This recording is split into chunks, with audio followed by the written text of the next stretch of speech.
7:30 นาทีเป็นต้นไปติดต่อถวายโรงทานณวัดดอนจันทร์อำเภอเมืองจังหวัดเชียงใหม่โทร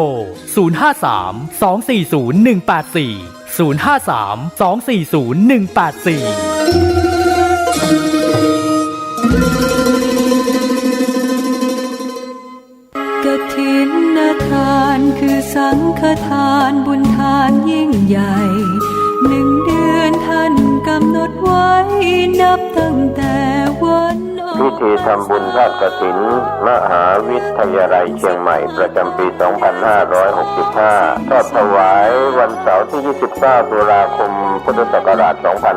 2565 ณ วัดฝายหินตำบลสุเทพอำเภอเมืองเชียงใหม่ จังหวัดเชียงใหม่ 13 นาฬิกาพร้อมกันที่ศาลาธรรมมหาวิทยาลัยเชียงใหม่ตั้งขบวนแห่องค์กฐินและบริวารหน้าศาลาธรรมมหาวิทยาลัยเชียงใหม่เคลื่อนขบวนแห่องค์กฐินและบริวารออกจากศาลาธรรมมีกำหนดไปตามเส้นทาง 13:30 นาทีขวงวัฒนธรรมมหาวิทยาลัยเชียงใหม่ขบวนแห่องค์กฐินและบริวารทุกคณะสถาบันสำนักและส่วนงานต่างๆพร้อมกันมีการแสดงของชมรมพื้นบ้านล้านนาสโมสรนักศึกษามหาวิทยาลัยเชียงใหม่ 14 นาฬิกาเคลื่อนขบวนแห่องค์กฐินและบริวารเข้าสู่วัดฝายหินประธานในพิธีจุดธูปเทียนบูชาพระรัตนตรัยไหว้พระสมาทานเบญจศีลกล่าวคำถวายผ้ากฐินแด่พระสงฆ์น้อมผ้ากฐินถวายพระสงฆ์อัปโลกกฐินถวายทายธรรมแด่พระสงฆ์กรรมการสภามหาวิทยาลัยอธิการบดีรองอธิการบดีผู้ช่วยอธิการบดีประธานกรรมการส่งเสริมมหาวิทยาลัยคณบดีผู้อำนวยการสถาบันสำนักศูนย์กองประธานสภาพนักงานมหาวิทยาลัยนายกสโมสรมหาวิทยาลัยนายกสโมสรนักศึกษามหาวิทยาลัยตามลำดับถวายทายธรรมแด่พระสงฆ์อนุโมทนากรวดน้ำรับก่อนลาพระสงฆ์ 15:30 นาทีประกาศผลรางวัลการประกวดขบวนกฐินก็เป็นข่าวสารงานทำบุญทอดกฐินมหาวิทยาลัยเชียงใหม่ประจำปี 2565 ตรงกับวันเสาร์ที่ 29 ตุลาคม 2565 ก็ถวายกับพระคุณเจ้าที่จำพรรษาท่วนไตรมาสวัดฝายหินตำบลสุเทพอำเภอเมืองเชียงใหม่จังหวัดเชียงใหม่ขอเชิญท่านร่วมบุญร่วมกุศลติดต่อได้ที่มหาวิทยาลัยเชียงใหม่และวัดฝายหินที่จะร่วมทำบุญในคราวครั้งนี้ได้ความสุขกายสุขใจโดยทั่วหน้ากันสร้างเหตุปัจจัยด้วยศรัทธาด้วยปัญญารู้เห็นทำตามจริงขอเชิญสาธุชนสร้างบุญกุศลยิ่งใหญ่กฐินทานคือสังฆทานบุญทานยิ่งใหญ่1 เดือนข่าวสารเพื่อการประชาสัมพันธ์ขอเชิญชวนศรัทธานักศีลนักบุญทั้งหลายร่วมงานทำบุญทอดกฐินสามัคคีของวัดร้องอ้อตำบลสันติเชื่ออำเภอเมืองจังหวัดเชียงใหม่ตรงกับวันอาทิตย์ที่ 6 พฤศจิกายน พุทธศักราช 2565 ขึ้น 13 ค่ำเดือนยี่ทอดถวายกับพระสงฆ์ที่จำพรรษาท่วนไตรมาสของวัดร้องอ้อเวลา 9:30 นาทีเป็นต้นไปขอเชิญชวนร่วมงานบุญกฐินสามัคคีของวัดร้องอ้อตำบลสันติเชื่ออำเภอเมืองเชียงใหม่จังหวัดเชียงใหม่ตรงกับวันอาทิตย์ที่ 6 พฤศจิกายน 2565 ช่วงเช้า 9:30 นาทีได้บุญได้กุศลโดยพร้อมเพรียงกันสร้างมนุษย์สมบัติสวรรค์สมบัตินิพพานสมบัติเพิ่มพูน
กำลังฟังสถานีวิทยุกระจายเสียง FM 104.5 เมกะเฮิรตซ์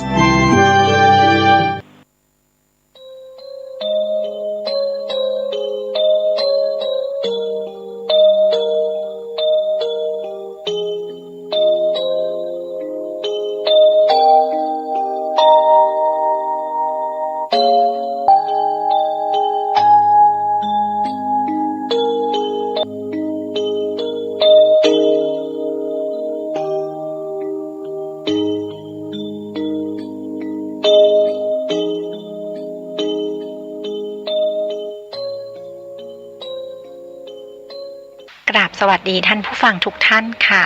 ตอนนี้ท่านกำลังรับฟังสถานีวิทยุ FM 104.5 เมกะเฮิรตซ์คลื่นวิทยุเพื่อการศึกษาพระพุทธศาสนาและวัฒนธรรมช่วงเวลาประมาณ 14 นาฬิกาถึง 15 นาฬิกาของทุกวันพฤหัสบดีจะเป็นช่วงของรายการนาสารสัตว์กับดิฉันผู้ช่วยศาสตราจารย์สัตวแพทย์หญิงดร.วีนาจูเปียซึ่งเป็นอาจารย์ประจำภาควิชาชีวศาสตร์ทางสัตวแพทย์และสัตวแพทย์สาธารณสุขคณะสัตวแพทยศาสตร์มหาวิทยาลัยเชียงใหม่รายการนี้จะเป็นการนำเอาบทความต่างๆที่น่ารู้เกี่ยวกับเรื่องของสัตว์และสัตวแพทย์ที่น่าสนใจมาอ่านให้ท่านผู้ฟังฟังนะคะหากท่านผู้ฟังท่านใดมีข้อเสนอแนะหรือข้อติชมสามารถติดต่อมาได้ตามช่องทางดังนี้นะคะโทรศัพท์ที่เบอร์ 053-948-046 ซึ่งเป็นเบอร์โทรของภาควิชาชีวศาสตร์คณะสัตวแพทยศาสตร์มหาวิทยาลัยเชียงใหม่ขอสายอาจารย์วีนาได้เลยค่ะ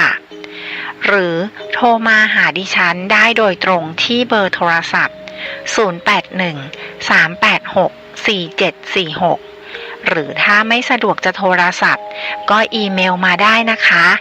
ที่อีเมล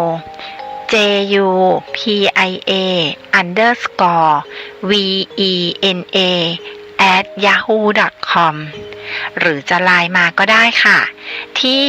Line ID win_vet56 ค่ะดิฉันยินดีรับทุกข้อเสนอแนะและทุกคำติชมเพื่อที่จะได้นำไปพัฒนาปรับปรุงรายการต่อไปค่ะ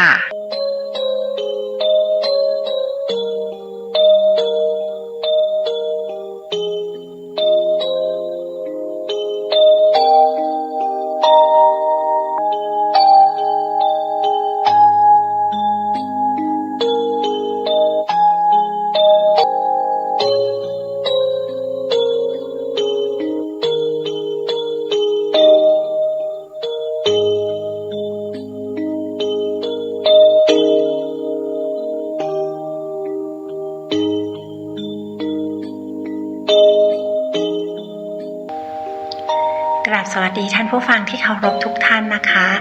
สำหรับในวันพฤหัสบดีนี้เราก็กลับมาเจอกันอีกแล้วนะคะท่านผู้ฟังค่ะสำหรับบทความที่ดิฉันเลือกนำมาอ่านให้ท่านผู้ฟังฟังในวันนี้นะคะจะเป็นเรื่องเกี่ยวกับกัญชาค่ะท่านผู้ฟังโดยบทความเรื่องแรกเนี่ยมีชื่อเรื่องว่ากัญชาเสรีเมื่อกัญชาไม่เป็นยาเสพติดอีกต่อไปจะส่งผลอย่างไรต่อสังคมไทยนะคะซึ่งเรื่องนี้ดิฉันนำมาจากนิตยสาร National Geographic ฉบับภาษาไทยของฉบับวันที่ 18 มิถุนายนปีนี้เองค่ะท่านผู้ฟังส่วนอีกเรื่องนึงดูเรื่องแรกอาจจะเป็นเรื่องที่ยังไม่ค่อยเกี่ยวข้องกับสัตว์สักเท่าไหร่นะคะแต่ว่าการที่ประเทศไทยปลดปล่อยกัญชาให้เป็นกัญชาเสรีเนี่ยก็หลายๆท่านก็คงจะสงสัยว่ากัญชาแมวกับกัญชาคนมันจะเหมือนกันไหมนะมันจะปลอดภัยหรือเปล่านะคะ สำหรับบทความเรื่องที่2นี้นะคะ มีชื่อเรื่องว่า World Update กัญชาแมวต่างจากกัญชาคนอย่างไร ปลอดภัยหรือไม่นะคะ ซึ่งเรื่องนี้ดิฉันก็นำมาจากนิตยสาร National Geographic ฉบับภาษาไทยเช่นกันนะคะ แต่เป็นฉบับของวันที่ 23 มิถุนายน ปีนี้เองค่ะท่านฟัง ปีคริสตศักราช 2022 ค่ะ ส่วนเรื่องสุดท้ายนะคะ จะเป็นเรื่องเกี่ยวกับสุนัขและก็แมวค่ะ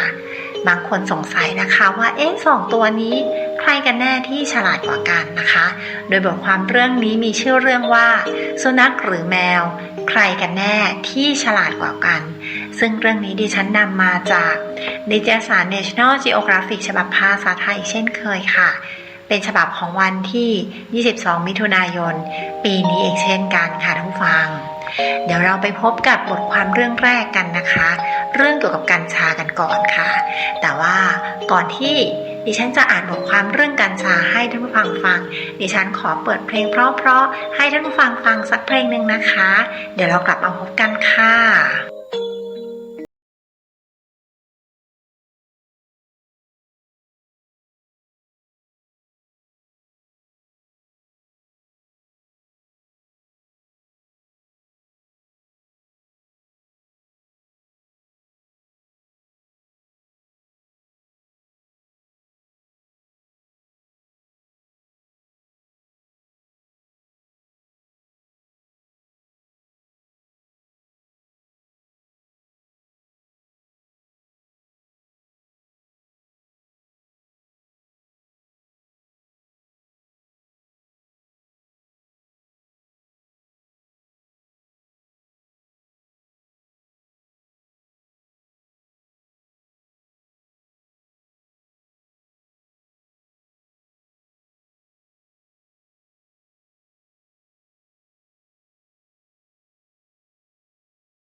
บทความเรื่องที่1มีชื่อเรื่องว่ากัญชาเสรีเมื่อกัญชาไม่เป็นยาเสพติดอีกต่อไปจะส่งผลอย่างไรต่อสังคมไทยนะคะดิฉันนำมาจากนิตยสาร National Geographic ฉบับภาษาไทยของฉบับวันที่18มิถุนายนปีคริสตศักราช2022หรือปีนี้เองค่ะท่านผู้ฟังกัญชาถือเป็นยาเสพติดตามกฎหมายยาเสพติดระหว่างประเทศแต่รัฐมนตรีว่าการกระทรวงสาธารณสุขผลักดันให้ถอดกัญชาออกจากยาเสพติดเพื่อให้เป็นพืชเศรษฐกิจตามนโยบายกัญชาเสรีของรัฐบาลหากกัญชาไม่เป็นยาเสพติดจะส่งผลกระทบต่อสังคมไทยอย่างไรกัญชาเสรีเมื่อวันที่25มกราคมปีนี้เองนะคะปีพุทธศักราช2565คณะกรรมการป้องกันและปราบปรามยาเสพติดหรือคณะกรรมการปปส.ซึ่งมีรองนายกรัฐมนตรีนายวิษณุเครืองามเป็นประธานได้มีมติเห็นชอบร่างประกาศกำหนดชื่อยาเสพติดให้โทษประเภท5ตามที่คณะกรรมการควบคุมยาเสพติดเสนอสาระสำคัญก็คือการปลดกัญชาออกจากยาเสพติดจะมีผลทำให้กัญชาไม่เป็นยาเสพติดอีกต่อไปวาระพิจารณานี้เป็นการเสนอโดยกระทรวงสาธารณสุขซึ่งผ่านมติเห็นชอบของคณะกรรมการควบคุมยาเสพติดซึ่งมีปลัดกระทรวงสาธารณสุขเป็นประธานและมีผู้แทนจากหน่วยงานด้านต่างๆผลของมติของคณะกรรมการปปส.ส่งผลทำให้กัญชาคือพืชกัญชาไม่เป็นยาเสพติดประเภท5ตามประมวลกฎหมายยาเสพติดการลงมติดังกล่าวเป็นการดำเนินการที่ขัดต่อประมวลกฎหมายยาเสพติดเนื่องจากการที่มิได้มีการบัญญัติกัญชาในมาตรา29ของประมวลกฎหมายยาเสพติดมิได้หมายความว่ากฎหมายมีเจตนารมณ์ที่จะถอดกัญชาออกจากยาเสพติดประเภทที่5เนื่องจากมียาเสพติดหลายประเภทที่มิได้บัญญัติไว้ในกฎหมายแต่ก็ยังถือเป็นยาเสพติดตามกฎหมายลำดับรองเช่นแอมเฟตามีนเม็ดแอมเฟตามีนเป็นต้นค่ะการพิจารณาอนุมัติของคณะกรรมการปปส.ให้ถอดกัญชาออกจากยาเสพติดตามข้อเสนอของกระทรวงสาธารณสุขจะต้องมีข้อมูลหลักฐานวิชาการที่ชัดเจนไม่ว่าจะเป็นข้อมูลผลกระทบต่อสุขภาพจากการใช้กัญชาข้อมูลผลกระทบต่อสังคมการเกิดอาชญากรรมอุบัติเหตุการเสนอให้ถอดกัญชาออกจากยาเสพติดให้โทษประเภทที่5โดยอ้างเหตุผลว่าผู้กำหนดนโยบายต้องการใช้กัญชาเป็นพืชเศรษฐกิจแต่ข้อเท็จจริงที่ทราบกันดีคือวิสาหกิจชุมชนส่วนใหญ่ที่ได้รับการอนุญาตให้ปลูกกัญชากลับประสบปัญหาขาดทุนเพราะไม่มีหน่วยงานหรือธุรกิจใดที่รับซื้อช่อดอกกัญชาแต่มีเพียงธุรกิจหรือกลุ่มทุนรายใหญ่ที่ปลูกกัญชาและสามารถทำสารสกัดกัญชาแปรรูปได้อย่างครบวงจรข้อสำคัญก็คือพืชกัญชาถือเป็นยาเสพติดตามอนุสัญญาเดี่ยวว่าด้วยยาเสพติดคศ1961มติของคณะกรรมการปปส.ดังกล่าวจึงขัดต่ออนุสัญญาเดี่ยวว่าด้วยยาเสพติดและอนุสัญญาสหประชาชาติว่าด้วยการต่อต้านลักลอบค้ายาเสพติดและวัตถุที่ออกฤทธิ์ต่อจิตประสาทคริสตศักราช1988ค่ะปัจจุบันยังไม่มีประเทศใดที่มีกฎหมายถอดพืชกัญชาออกจากยาเสพติดแม้แต่ประเทศที่อนุญาตให้มีการใช้กัญชาเพื่อสันทนาการได้อย่างเช่นบางมูลรัฐในประเทศอเมริกาแคนาดาอุรุกวัยกฎหมายของประเทศเหล่านี้ก็ยังถือว่าต้นกัญชาเป็นพืชเสพติดที่ต้องควบคุมกรณีพืชกัญชาจะแตกต่างจากพืชกระท่อมซึ่งไม่ถือเป็นสารเสพติดตามกฎหมายยาเสพติดระหว่างประเทศค่ะกรณีพืชกัญชาจะแตกต่างจากพืชกระท่อมซึ่งไม่ถือเป็นสารเสพติดตามกฎหมายยาเสพติดระหว่างประเทศและประเทศส่วนใหญ่มิได้มีกฎหมายควบคุมพืชกระท่อมแต่อย่างใดในขณะที่ร่างพระราชบัญญัติพืชกระท่อมซึ่งผ่านความเห็นชอบจากสภาผู้แทนราษฎร ราษฎรและวุฒิสภาแล้วกลับมีเนื้อหาการควบคุมที่เข้มงวดมีการบัญญัติโทษอาญาใหม่ที่เกินจำเป็นหรือกำหนดอัตราโทษสูงกว่าความผิดเกี่ยวกับพืชกระท่อมตามพรบยาเสพติดให้โทษ2522สะท้อนถึงความผิดเพี้ยนในเนื้อหาของกฎหมายของหน่วยงานของรัฐที่เกี่ยวข้องและการขาดความรู้ความเข้าใจเกี่ยวกับพืชกระท่อมของสมาชิกรัฐสภาบางส่วนค่ะการลงมติเห็นชอบให้ถอดพืชกัญชาออกจากยาเสพติดของคณะกรรมการปปส.และคณะกรรมการควบคุมยาเสพติดโดยให้ควบคุมเฉพาะสารสกัดจากพืชกัญชาซึ่งขัดต่อประมวลกฎหมายยาเสพติดหากรัฐบาลยังคงเดินหน้าในเรื่องนี้อาจถือเป็นการละเมิดต่อกฎหมายยาเสพติดระหว่างประเทศไทยที่เป็นสมาชิกในประเทศพัฒนาแล้วยังคงมีการควบคุมหรือออกกฎเกณฑ์ที่เข้มงวดในการปลูกกัญชาเพื่อคุ้มครองความปลอดภัยและสุขภาพของประชาชนป้องกันการนำกัญชามาใช้ในขบวนการค้ายาเสพติดผิดกฎหมายข้อน่าสงสัยในเรื่องการเสนอประกาศกระทรวงสาธารณสุขในเรื่องการถอดพืชกัญชาออกจากยาเสพติดให้โทษประเภท5คือกระบวนการพิจารณาประกาศดังกล่าวได้ผ่านการกลั่นกรองจากผู้ทรงคุณวุฒินักวิชาการในสาขาที่เกี่ยวข้องอย่างรอบคอบหรือไม่โดยเฉพาะผลกระทบต่อสังคมในด้านต่างๆและเหตุใดเลขาธิการปปส.ในฐานะฝ่ายเลขานุการของคณะกรรม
กฎหมาย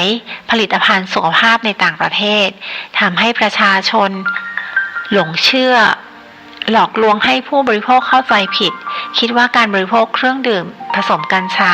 ทำให้อารมณ์ดีหรือส่งผลดีต่อสุขภาพโดยสำนักงานคณะกรรมการอาหารและยาหรืออย.กลับอนุญาตให้โฆษณาเครื่องดื่มหรือผลิตภัณฑ์อาหารว่ามีส่วนผสมของใบกัญชาซึ่งเป็นเรื่องที่ไม่เหมาะสมอย่างยิ่งอาจเป็นการจูงใจทางอ้อมให้ประชาชนบริโภคกัญชาในทางที่ผิดได้ 7. กลุ่มธุรกิจที่มีเงินทุนมหาศาลสามารถนำกัญชาที่เคยได้รับอนุญาตออกมาจำหน่ายแก่ประชาชนทั่วไปเพื่อมุ่งผลกำไรทางธุรกิจโดยไม่ได้คำนึง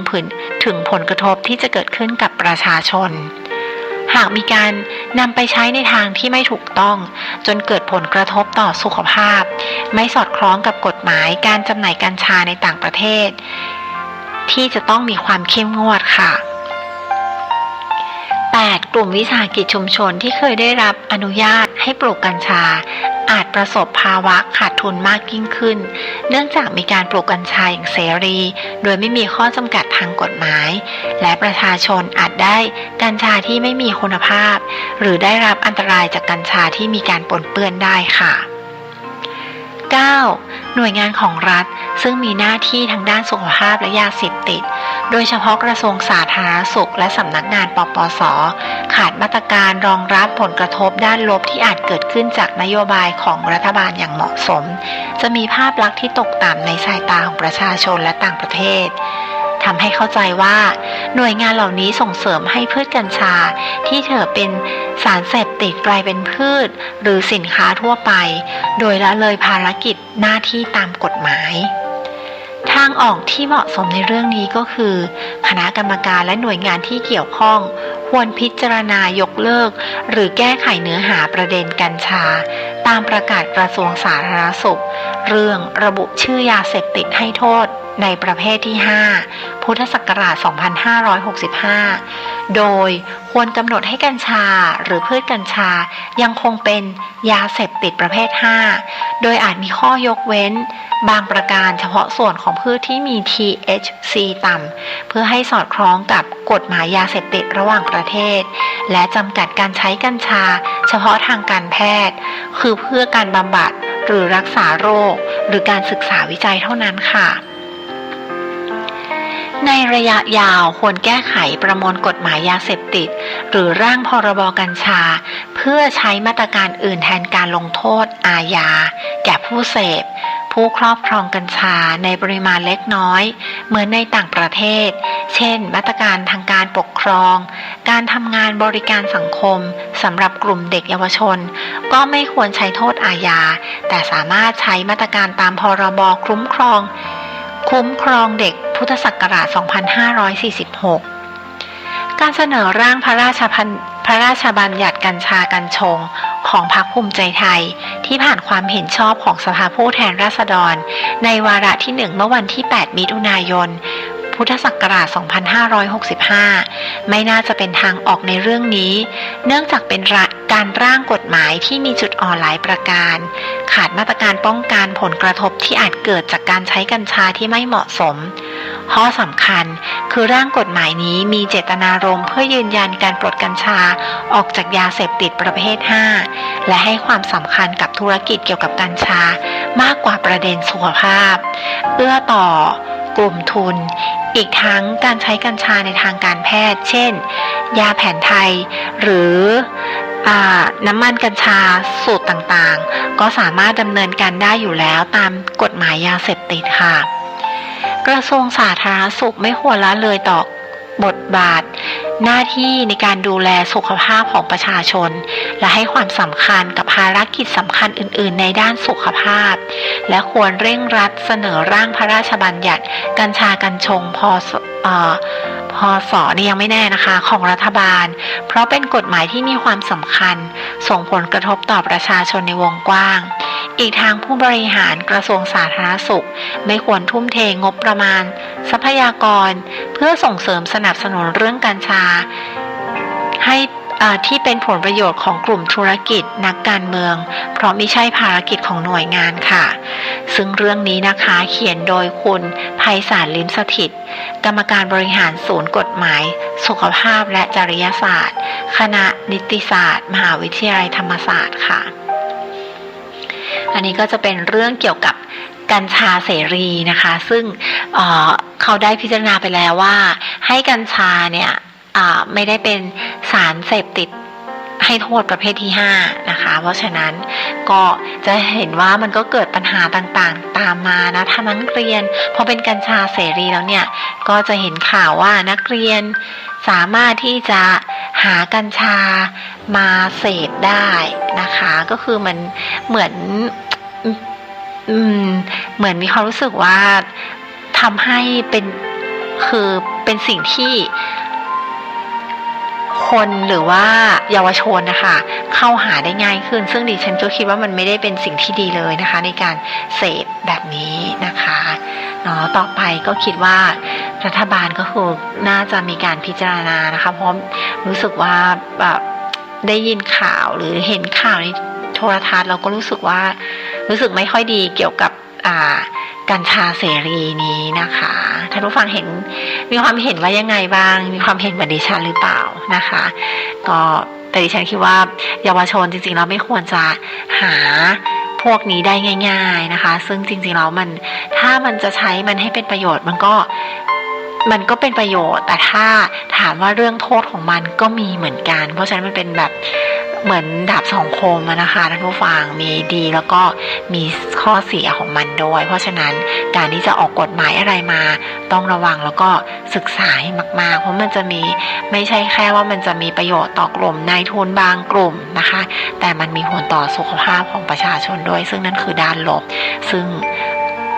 รัฐบาลควรจะพิจารณาให้มากๆนะคะ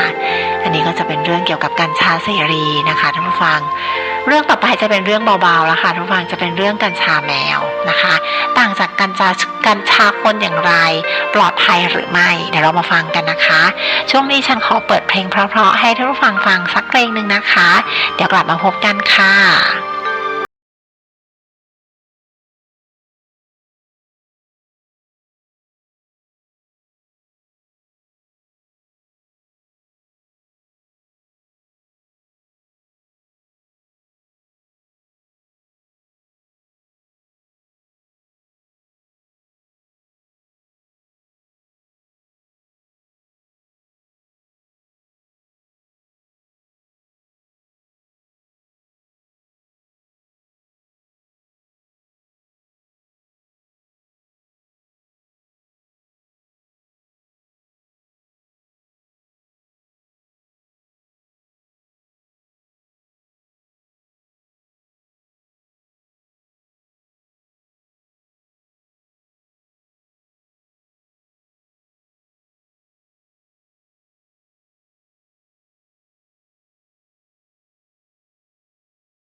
มีชื่อเรื่องว่า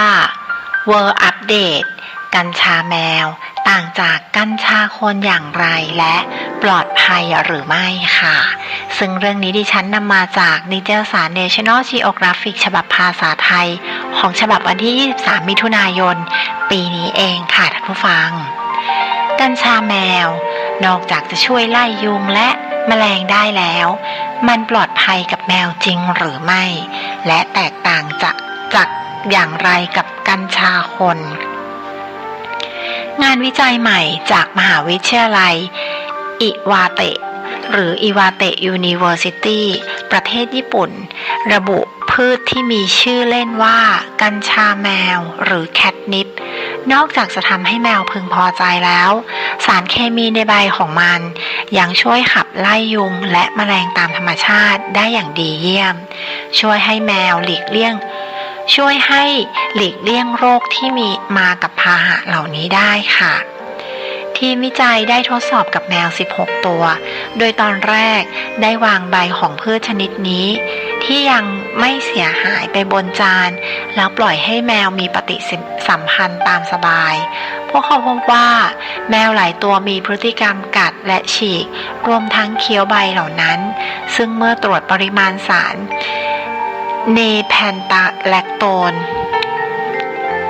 แล้วพบว่ามันมีปริมาณเพิ่มขึ้นกว่า10เท่าเมื่อเทียบกับใบที่ยังไม่ถูกฉีกเราพบว่าการเสียหายทางกายภาพหรือการที่ใบถูกฉีกขาดนั้นที่กระทำโดยแมวได้ช่วยปลดปล่อยสารเคมีทั้งหมดทันทีซึ่งสูงกว่าใบที่ไม่ได้รับความเสียหายถึง10เท่ามาซาโอะมิยาซากิหนึ่งในทีมวิจัยกล่าวพร้อมเสริมว่าหมายความว่าการเลียและการเคี้ยวเป็นพฤติกรรมจากสัญชาตญาณขณะที่นาเดียเมโลนักนิเวศวิทยาเคมีที่ไม่มีส่วนเกี่ยวข้องในการศึกษานี้เสริมว่าแมวอาจพัฒนาพฤติกรรมนี้โดยธรรมชาติเพื่อป้องกันตัวเองจากโรคติดต่อที่มียุงและแมลงเป็นพาหะค่ะโดยสารนี้สามารถไล่ยุงได้และยังเป็นสารไล่แมลงในธรรมชาติและแสดงให้เห็นว่าแมวมีพฤติกรรมดูเหมือนรุนแรงเมื่อสัมผัสกับกัญชาแมวนั้นพฤติกรรมดูรุนแรงเมื่อสัมผัสกับกัญชาแมวนั้นมีสาเหตุเพื่อเพิ่มสารไล่ยุงและแมลงบนตัวของมันเองค่ะแล้วมันมีความปลอดภัยจริงหรือไม่จากการวิจัยหลายชิ้นนะคะที่ผ่านมาไม่พบความเสียหายใดๆต่อสุขภาพร่างกายรวมทั้งระบบประสาทของแมวซึ่งสารเคมีเหล่านี้จะออกฤทธิ์กระตุ้นให้แมวพึงพอใจเพียงประมาณ 5-15 นาทีอีกทั้งพืชชนิดนี้ยังไม่ได้ทำให้เกิดพฤติกรรมการเสพติดทำให้แมวไม่มีอาการลงแดงหรือหงุดหงิดไม่พอใจเมื่อไม่ได้สัมผัสกับกัญชาแมวเป็นระยะเวลานานอย่างไรก็ตามแมวบางตัวอาจไม่สนใจพืชชนิดนี้ได้เช่นกันซึ่งมีราวประมาณ1 ใน 3ของแมวค่ะกัญชาแมวแตกต่างอย่างไรกับกัญชาคนกัญชาแมวนั้นก็คือพืชที่มีชื่อวิทยาศาสตร์ว่าเนปิต้าคาตาเรียซึ่งเป็นคนละชนิดกับกัญชาคนที่มีชื่อว่าแคนา Cannabis indica และทั้งสองยังมีสารเคมีที่มีความแตกต่างกันแต่ที่ได้ชื่อว่าเป็นกัญชาแมวนั้นเพราะว่าออกฤทธิ์ให้แมวมีพฤติกรรมคล้ายมนุษย์ที่ใช้ Cannabis indica หรือออกฤทธิ์คล้ายกับคนที่ใช้กัญชาค่ะก็คือจะมีความสดชื่นกระตือรือร้นโดยเราจะสังเกตเห็นถึงความพอใจของแมวได้ค่ะอย่างไรก็ดีผู้เชี่ยวชาญแนะนำว่าไม่ควรให้กัญชาคนกับแมวเนื่องจากอาจมีความเป็นพิษต่อร่างกายแมวเมื่อเทียบกับปริมาณที่ใช้ในมนุษย์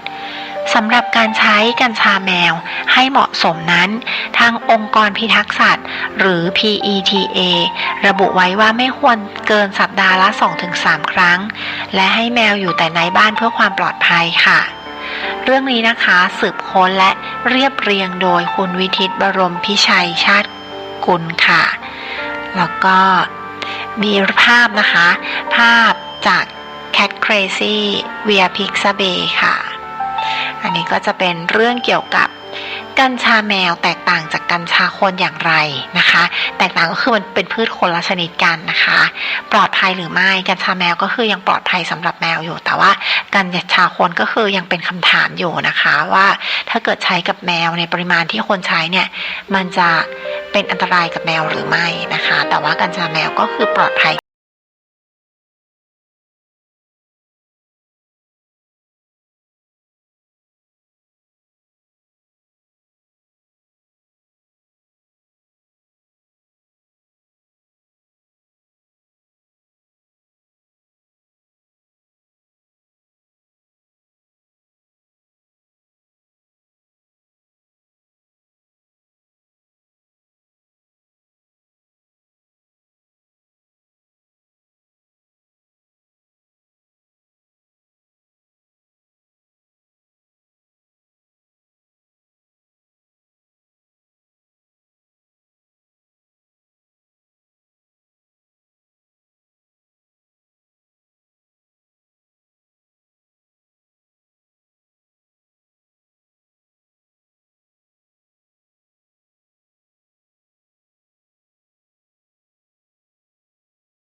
ซูซาน่ากล่าวเสริมว่า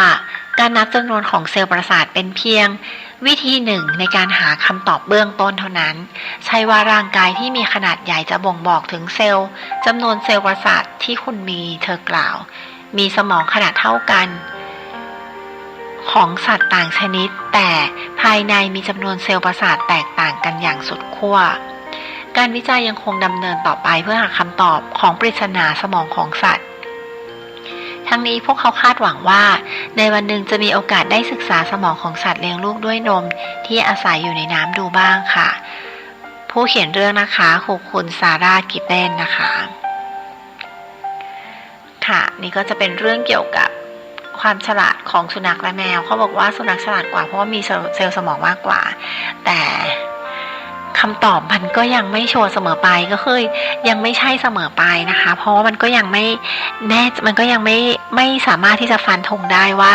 การที่สุนัขตัวใหญ่เซลล์สมองเยอะจะฉลาดกว่าแมวนะคะเพียงแต่ว่ามันเซลล์สมองเยอะเท่านั้นเองค่ะท่านผู้ฟังอันนี้ก็จริงๆแล้วเนี่ยคนเขียนมาเขาเขียนว่าสุนัขเป็นผู้ชนะแต่จริงๆแล้วก็ยังเป็นคำถามอยู่นะคะท่านผู้ฟังก็ยังคงต้องการศึกก็ต้องก็ยังคง